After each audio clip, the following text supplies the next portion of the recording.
Want to give a quick shout out to all of my patrons. Thank you so much for supporting the channel. And I am done. Okay, so I just finished up reading The Frugal Wizard's Handbook for Surviving Medieval England by Brandon Sanderson, and I want to give you my unedited thoughts upon finishing this book, which was just right now. So, this is okay. I didn't love it. I don't know if I even really liked it, but I didn't dislike it. I'm giving this a 3 out of 5, which means I'm just kind of so-so on this one. It had some good parts, it had some bad parts, and a lot that just kind of bored me. I'm never going to reread this, and I didn't hate my time reading it, but I just have a lot of conflicting emotions after reading this. So I'm sure all of you are aware that this book is the second book in Sanderson's secret projects that he announced last year. He had written 4 books that he's going to release in 2023 quarterly. The first one being Tress of the Emerald Sea. And I didn't know what to think going into these books. I felt like I was not going to like any of them. And I love Sanderson. I keep saying that even though I say some negative things about Sanderson, but he's truly one of my favorite authors. But I find that he shines in his series, the big epic fantasies. Stormlight, I think, is his best work. Mistborn Era 1, I think, is another amazing work. But I've also liked some standalone stuff from him, like Warbreaker. But I find that the shorter the book and the more isolated it is in a series, like standalones, like short novellas, are not his best work. I think that he excels when he can make these intricate magic systems, have the time to craft this world. His world building is, out of this world. And, find his strengths as a writer, because I think that to make a short individual book work, you have to write really, really well, because you don't have a lot of words to work with. And I don't think Sanderson writes the best prose in the world. In fact, I don't even know if it's like average. It's a little bit below average, but he makes up for it in these other ways that don't shine through on these standalone type of books, which is what all 4 of these are. But I was wrong in my assumptions, because the first book that I read, Tress of the Emerald Sea, I gave a 5 out of 5 stars. And you can watch that review up there if you'd like to. But I thought it was wonderful. And it really changed my opinion about what Sanderson can do when given a short amount of words. But then this one. And it's frustrating to me because at the beginning of the year, I put out a list of my top 10 most anticipated books for the year, and this one made the list. In fact, this is the one that I was most looking forward to out of any of his 4 secret projects. The basic premise to this, and I don't want to spoil anything here because I'm sure a ton of you are going to read this, so I will keep this very spoiler-free outside of like the first chapter or 2. But you've got this quote-unquote wizard that finds himself with kind of like an amnesia, and he's trying to figure out why he is stuck in medieval England and how he is going to get out of it. You find out extremely quickly in this book that he's in like a pocket dimension that he may or may not have intentionally purchased. And as you read through this book, you find out and unravel this mystery as he starts to remember more about why he is here and what he's going to do from this point forward. And that's all I'll say about the plot, even though I'd like to say more. And, it's an intriguing plot to me. That's a fun concept. And on paper, this is wonderful. And the idea of this, I think, is a 5 out of 5. It's just wonderfully imaginative. And I totally believe Sanderson when he says that he, thought of this story. He tells himself stories to make himself go to sleep, which is hysterical to me and like the most Sanderson thing I've ever heard. But this is kind of like a story that he told himself. He originally was telling himself, what if somebody from now got sent back to that Titanic and their job was to stop it from sinking. He eventually thought that the Titanic was kind of an overly played concept, so he made this getting transported into a medieval England and what somebody would do if they had today's common knowledge, or even like kind of in a futuristic knowledge, and how they could really change world events by going back in time. That's fun. Execution was the problem here. And again, it's not horrible, but I had so many little problems with this. And I think the biggest one I have or a couple, but it's that it was trying so hard to mimic other books, namely A Hitchhiker's Guide to the Galaxy. He clearly, this is a love letter to that book, and it's just not as good. It doesn't punch. It doesn't make you laugh. Now, maybe it makes some people laugh. It certainly did not make me laugh. And I could go read Hitchhiker's Guide right now, and I would laugh many, many, many, many times. And I would from the time that I initially read it as a teenager until I'm an old man. It has timeless comedy that works for so many people, and that's why that book is so acclaimed. Sanderson just doesn't have that.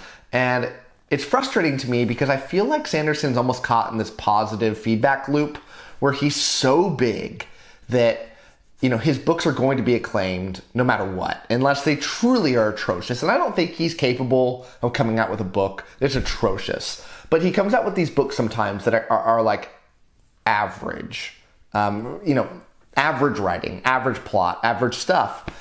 But they get highly acclaimed because of who he is and the audience he's able to reach out to. And clearly he's getting this feedback, oh, this is what people want to hear. They like my comedy. I'm a funny guy. I should do more of this. And I just don't think that's true. And again, I know comedy is subjective. You know, no single comedy will work for every person. But it just doesn't work for me. And I don't think it works for a lot of people.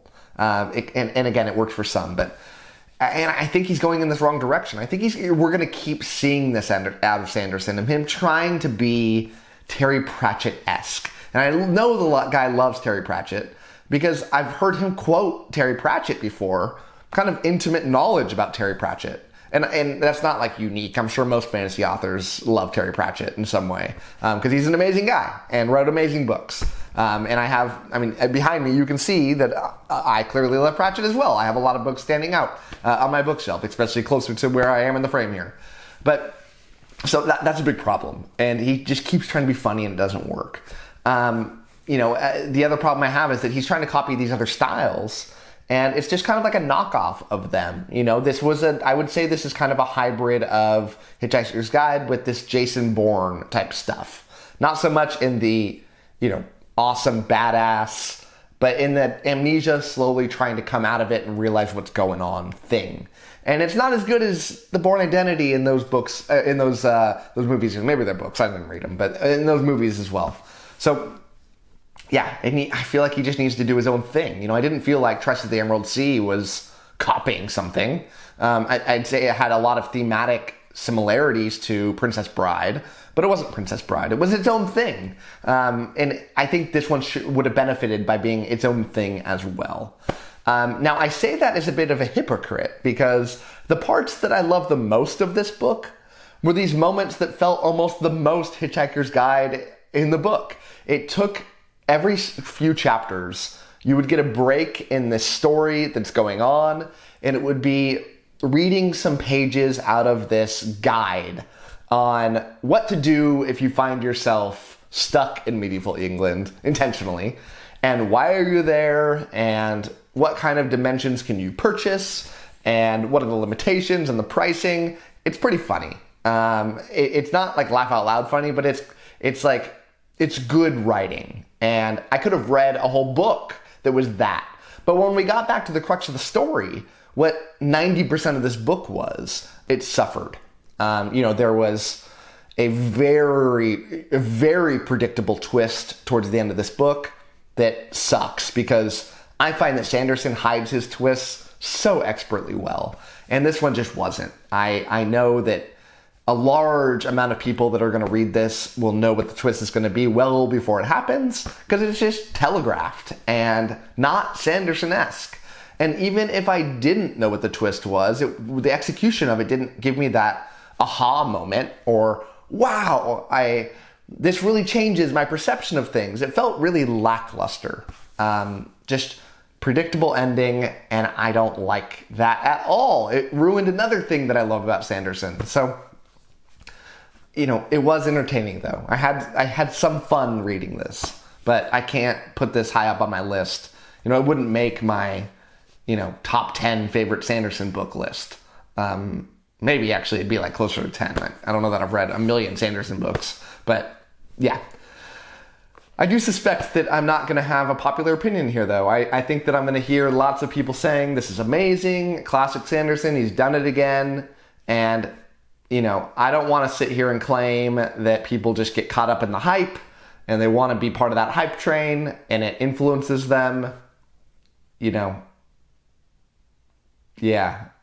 I don't want to say, I'm not saying that. But, yeah, I feel like maybe I'm saying something.